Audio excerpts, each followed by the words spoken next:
สวัสดีท่านผู้ชมตอนรับสู่รายการทอล์กไทม์กับข้าพเจ้าแม็กซึ่งเรื่องของ EP นี้ก็เซลล์และทานที่ฟังอยู่ก็อาจจะได้เห็นวิดีโอแล้วก็รู้เรื่องราวไปได้แล้วเนาะแต่ว่าเราจะมาอบรมกันตามสไตล์ของซองเขาท่านผู้ชมก็คือเป็นคลิปที่ทันรอซิปของไทยแล้วก็พระชินีเนาะที่ว่าได้ไปเยี่ยมเยือนที่ประเทศภูฏานแต่ว่าที่น่าสนใจก็คือทั้งสององค์นั้นได้ขับเครื่องบินด้วยตัวเองท่านผู้ชมขับโดยตนเองก็คือเป็นสนามบินที่ว่ากันว่าเป็นสนามบินที่อันตรายที่สุดเป็นเบอร์ต้นๆของโลกนั่นก็คือสนามบินพาโลของภูฏานท่านผู้ชมซึ่งเขาจะมาอบรมพูดคุยกับสร้างประเด็นที่ว่าน่าสนใจก็คือหนึ่งเลยก็คือความอันตรายของสนามบินพาโลเนาะสองเลยก็คือความท้าทายในการลงจอดแล้วก็มีนักบินเพียงแต่เท่าไร10 คนเท่านั้นที่ว่าสามารถอนุญาตที่ว่าขับลงจอดสนามบินแห่งนี้ท่านผู้ชมแล้วก็3ก็คือความปีศาจสามารถของทั้งสองพระองค์เนาะซึ่งแม็กอาจจะบ่ได้เป๊ะแล้วก็ถูกต้องในเรื่องของภาษาศัพท์ความแม็กนั้นคือคนลาวท่านบอกแต่แม็กนั้นจะว่าคำศัพท์ที่ว่าสุภาพที่สุดเนาะแม็กจะข้อห้องว่าทันรอ10แล้วก็พลาชินีก็แล้วกันท่านผู้ชมสกอตอึ้งมดเนาะเขาก็มาเบิ่งวิดีโอเนาะแม็กจะเปิดวิดีโอไปพร้อมกับเรื่องราวที่แม็กจะได้เล่าแล้วก็อารมณ์ท่านผู้ชมนี่ก็คือภาพที่สุดประทับใจหลายท่านผู้ชมก็คือทั้งสองพระองค์เนาะทั้งสองท่านได้ช่วยกันอยู่ที่ห้องขับเครื่องบินก็มีท่านรอ10แล้วก็พระชินีเนาะก็คือช่วยกันในการเบิ่งแผนที่แล้วก็ในการควบคุมต่างๆท่านผู้ชมก็เป็นภาพที่ว่าสุดประทับใจสำหรับชาวไทยทั่วประเทศเนาะก็คือภาพภูมิใจหลายจะมีสักกี่พระองค์เนาะในโลกนี้จะมีพระมหากษัตริย์ของประเทศได้ในโลกที่ว่าจะเห็นแบบนี้ท่านผู้ชมขับเครื่องบินโดยตัวเองอย่างหมดแล้วเนาะลงจอดสนามบินที่ว่าอันตรายสุดในโลกท่านผู้ชมซึ่งนี่ก็คือสนามบินนานาชาติพาโลเนาะพาโลอินเตอร์เนชั่นแนลแอร์พอร์ตก็คือเป็นสนามบินนานาชาติแห่งเดียวของประเทศภูฏานท่านผู้ชมแล้วก็ถือว่าเป็นหนึ่งในสนามบินที่ว่าท้าทายที่สุดในโลกท่านผู้ชมข้อมูลจากวิกิพีเดียเนาะข้อมูลทั่วไปเลยก็คือที่ตั้งก็คือห่างจากเมืองพาโลไปประมาณ6 กิโลเมตรตั้งอยู่ที่หุบเขาลึกริมแม่น้ำพาโลท่านผู้ชมระดับความสูงก็คือประมาณ 2,235 เมตรเรือ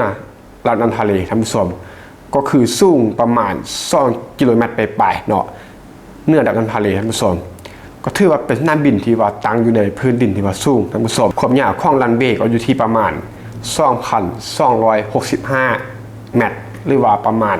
2 กิโลเมตรไปปลายท่านผู้ชมซึ่งความอันตรายของสนามบินพาโลเนาะก็คือเกิดจากการรวมกันของหลายปัจจัยทางภูมิประเทศที่ว่าล้อมรอบด้วยภูเขาสูงถึง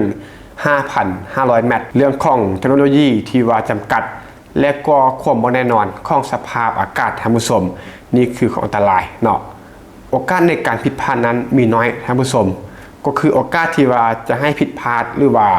การคำนวณผิดนั้นมีโอกาสที่ว่าน้อยหลายเนาะนักบินนั้นมีเวลาเพียงแต่เท่าใดวินาทีในการปรับทิศทางของเครื่องบินให้ตรงกับรันเวย์หากว่าผิดพลาดเพียงแต่เล็กน้อยเนาะก็อาจจะเกิดอุบัติเหตุใดท่านผู้ชมแล้วก็บ่มีทางเลือกในการลงจอดฉุกเฉินเนื่องจากว่าสนามบินนี้ตั้งอยู่ในหุบเขาที่ว่าแคบท่านผู้ชมหากว่าเกิดปัญหาระหว่างการลงจอดจะบ่มีพื้นที่ว่างหรือว่าสนามบินสำรองที่ว่าใกล้เคียงให้เบี่ยงเบนทันเวลาท่านผู้ชมก็คือบ่มีการลงจอดที่ว่าฉุกเฉินเนาะทุกอย่างนั้นต้องเป๊ะก็คือใช้ความสามารถบ่มีโอกาสให้ผิดพลาดท่านผู้ชมเที่ยวบินนั้นอาจจะถูกยกเลิกอยู่บ่อยครั้งเนาะในฤดูฝนหรือว่าหิมะตกท่านผู้ชมสนามบินพาโลนั้นบ่สามารถเปิดให้บริการได้เลยเพราะว่าวิสัยทัศน์ในการเบิ่งเห็นนั้นมันเพียงพอเนาะก็คือมีหุบเข้าภูเข้าแล้วก็เรื่องของสภาพภูมิอากาศที่อาจจะมาสร้างความอันตรายที่ว่าบังวิสัยทัศน์ท่านผู้ชมความเสี่ยงต่อกับเครื่องบินขนาดใหญ่ท่านผู้ชมเครื่องบินที่ลงจอดสนามบินพาโลนี้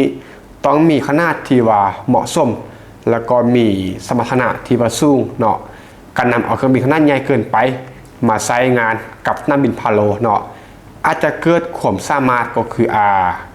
เกิดข้อจำกัดในเรื่องของขีดความสามารถของรันเวย์และก็พื้นที่โดยรอบท่านผู้ชมซึ่งอาจจะบ่สะดวกเนาะก็เป็นเครื่องบินที่ว่าเหมาะสมกับสนามบินพาโลซึ่งเหตุผลที่ว่ากล่าวมาทั้งหมดนี้ เห็นในสนามบินพาโลนั้นเป็นสนามบินที่ว่าขนานนามว่าเป็นสนามบินที่อันตรายที่สุดในโลกอีกสนามบินหนึ่งท่านผู้ชมแต่ว่าถึงแม้ว่าจะมีความเสี่ยงสูงดังที่เราได้กล่าวไปเนาะสนามบินอาจจะเบิ่งอันตรายแต่ก็บ่เคยเกิดอุบัติเหตุใหญ่ในครั้งประวัติศาสตร์เลยท่านผู้ชมก็นับว่าเป็นข้อพิสูจน์อีกอย่างหนึ่งที่ว่าอย่างเห็นถึงความเข้มงวดมาตรฐานและก็การคัดสรรเอานักบินที่ว่าได้รับการรับเลือกเป็นอย่างดีท่านผู้ชมแล้วก็แน่นอนเนาะทันรอ10แล้วก็ปรัชนีของไทยก็คือหนึ่งในสุดยอดนักบินเนาะที่สามารถลงจอดสนามบินพาโลได้ท่านผู้ชมประเด็นต่อมาก็คือความท้าทายในการบินท่านผู้ชมสนามบินพาโลที่ว่าได้รับการยอมรับว่าเป็นหนึ่งในสนามบินที่มีความท้าทายหลายสุดในโลกสำหรับนักบินนั้นเนื่องจากว่าหนึ่งเลยก็คือการลงจอดที่ต้องอาศัยการเบิ่งเห็นหรือว่า visual field rules เนาะท่านผู้ชมก็คือต้องอาศัยการเบิ่งเห็นเท่านั้นของนักบินท่านผู้ชมก็คือนักบินนั้นบ่สามารถใช้เครื่องมือนำทางอัตโนมัติเพื่อช่วยให้การลงจอดแบบอัตโนมัติได้ท่านผู้ชมต้องเพิ่งพาการเบิ่งเห็นรันเวย์ด้วยสายตาท่านผู้ชมก็คือความสามารถเฉพาะตัวเนาะซึ่งจำกัดเฉพาะกลางวันเท่านั้นท่านผู้ชมต่อมาก็คือบ่มีระบบเรดาร์ช่วยนำทางท่านผู้ชมก็คือสนามบินแห่งนี้บ่มีระบบนำรองแบบ ILS เนาะหรือว่า Instrument Landing System ท่านผู้ชมนักบินจึงต้องใช้แผนที่และก็พิกัดที่มันแม่นยำรวมถึงมีความเข้าใจลักษณะของภูมิประเทศโดยรอบเป็นอย่างดีท่านผู้ชมก็คืออาศัยความสามารถเฉพาะตัวเนาะสำหรับ2ข้อที่ว่าได้กล่าวมาท่านผู้ชมแล้วก็เรื่องของภูมิประเทศที่ว่าล้อมรอบด้วยภูเขาสูงสนามบินนี้ตั้งอยู่ในหุบเขาแคบเนาะล้อมรอบด้วยภูเขาสูงกว่า 5,000 เมตรท่านผู้ชมหรือว่าประมาณ5 กิโลเมตรเห็นในเส้นทางการบินนั้นมีความซับซ้อนต้องบินโค้งหลายจุดและเปลี่ยนระดับความสูงอย่างรวดเร็วท่านผู้ชมแล้วก็เรื่องของรันเวย์ที่สั้นท่านผู้ชมและอยู่ใกล้กับสิ่งกีดขวางทางธรรมชาติความยาวของรันเวย์เพียงแต่ 2,265 เมตรหรือว่าประมาณ 2.2 กิโลเมตรท่านผู้ชมถือว่าสั้นหลายเนาะเมื่อเทียบกับสนามบินระหว่างประเทศทั่วไปอีกทั้งยังอยู่ไกลกับภูเขาและก็แม่น้ำเห็นให้บ่มีพื้นที่เพื่อสำหรับความผิดพลาดท่านผู้ชมก็คือต้องแม่นยำแล้วก็เป๊ะเนาะต่อมาก็คือเรื่องลมและก็สภาพอากาศที่ว่าแปรปรวนท่านผู้ชมกระแสลมในหุบเขานี้อาจจะเปลี่ยนทิศทางและความแรงได้อย่างฉับพลันท่านผู้ชมโดยเฉพาะในช่วงฤดูมรสุมนักบินต้องประเมินสภาพอากาศอย่างระมัดระวังเนาะสุดท้ายก็คือมีนักบินเพียงแต่ประมาณ50 คนจากทั่วโลกท่านผู้ชมจากทั่วโลกก็คือมีนักบินเพียงแต่50 คนที่ได้รับการรองรับให้สามารถนำเครื่องบินลงจอดที่สนามบินพาโลแห่งนี้ได้โดยต้องได้ผ่านการฝึกฝนเฉพาะด้านในภูฏานและก็มีชั่วโมงการบินในภูมิภาคประเทศภูเขาเป็นจำนวนหลายท่านผู้ชมก็คือ50 คนจากทั่วโลกเนาะต้อนรับการฝึกฝนเฉพาะด้านเนาะในภูฏานแล้วก็มีชั่วโมงบินที่ว่าหลายพอสมควรจึงจะได้รับอนุญาตให้สนามบินแห่งนี้ซึ่งทันรอ10ของไทยและก็พระราชินีก็เป็น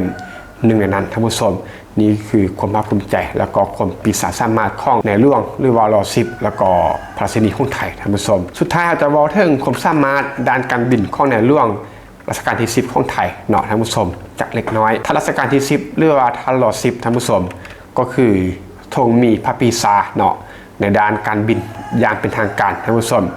พระองค์นั้นรับการฝึกฝนอย่างเข้มงวดทางในประเทศและก็ต่างประเทศโดยเฉพาะที่โรงเรียนการบินของกองทัพอากาศไทยและก็ยังเคยฝึกที่ต่างประเทศเช่นว่าออสเตรเลียและก็อังกฤษท่านผู้ชมก็คือเก่งในด้านของการบินแบบเป็นทางการท่านผู้ชมก็คือรับการฝึกฝนอย่างเข้มงวดและก็เป็นทางการพระองค์นั้นก็นับว่าเป็นนักบินทหารท่านผู้ชมพระองค์ได้สำเร็จหลักสูตรการบินจากโรงเรียนในเรืออากาศและก็พระองค์ก็เคยปฏิบัติหน้าที่เป็นนักบินในกองทัพอากาศของไทยจริงท่านผู้ชม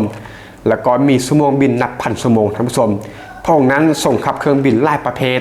ทางในเครื่องบินรบเครื่องบินพาณิชย์แล้วก็เฮลิคอปเตอร์ท่านผู้ชมรวมถึงเคยทำการบินในสถานการณ์ต่างๆเนาะก็ได้ว่ามีชั่วโมงบินที่ว่าหลายแล้วก็ขับเครื่องบินที่ว่าหลากหลายท่านผู้ชมแล้วก็มีพระเชษฐัตในเรื่องของการบินและก็การฝึกนักบินท่านผู้ชมพระองค์นั้นเคยทรงเป็นองค์อุปถัมภ์ในหลายกิจกรรมที่เกี่ยวข้องกับการบินของไทย รวมถึงส่งเสริมการบินเพื่อพัฒนาประเทศท่านผู้ชมนี่ก็คือคร่าวๆเนาะของเกี่ยวกับ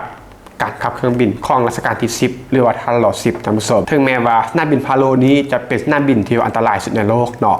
แต่ว่าก็บ่เกินความสามารถของท่านรอ10เนาะที่ว่าจะลงจอดสนามบินแห่งนี้ได้ด้วยพระปีศาจในด้านของการบินระดับสูงท่านผู้ชมแต่ก็การเตรียมความพร้อมเป็นอย่างดีแล้วก็อย่างเข้มขัดท่านผู้ชมจึงว่าเป็นเรื่องแปลกที่พระองค์นั้นจะสามารถขับเครื่องบินเนาะพร้อมกับพระราชินีลงจอดที่สนามบินพาโลได้อย่างสง่างามท่านผู้ชมและนี่ก็ว่าได้ว่าเป็นเรื่องที่น่าภาคภูมิใจเนาะแล้วก็เชื่อว่าชาวไทยทั่วประเทศคงจะได้เห็นภาพแล้วก็ปลาบปลื้มใจท่านผู้ชมกับการไปเยือนประเทศภูฏานเนาะแล้วก็ขับเครื่องบินลงจอดที่สนามบินภูฏานด้วยตัวเองท่านผู้ชมก็คือสนามบินพาโลเนาะสนามบินที่ขึ้นชื่อว่าเป็นหนึ่งในสนามบินที่ว่าอันตรายสุดในโลกท่านผู้ชมก็ว่าได้ว่าเรื่องของความปีศาจสามารถของท่านรอ10เนาะก็คือความสามารถที่ว่าหลากหลายท่านผู้ชมก็ประมาณนี้เนาะถ้าท่านได้ที่ว่าฟังมาจุดนี้อยากจะเสริมข้อมูลหรือว่าแสดงข้อมูลตัวได้อยากจะมาอบรมกับแม็กก็เต็มที่ก็คอมเมนต์และอีพีนี้ก็ต้องขอบคุณทุกท่านที่มาฟังพบกันใหม่อีพีต่อไปขอบใจ